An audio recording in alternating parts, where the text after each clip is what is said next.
Welcome to MiConvert. In this tutorial, I will show you how to convert SKP files to 3DM format, completely free and online. Open your browser and search for SKP to 3 decimeters MiConvert.com. Click on the first result to go straight to the converter.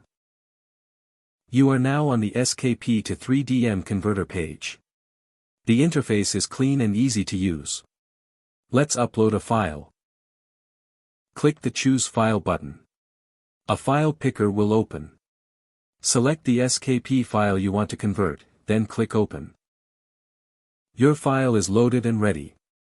You can see the file name, size, and destination format.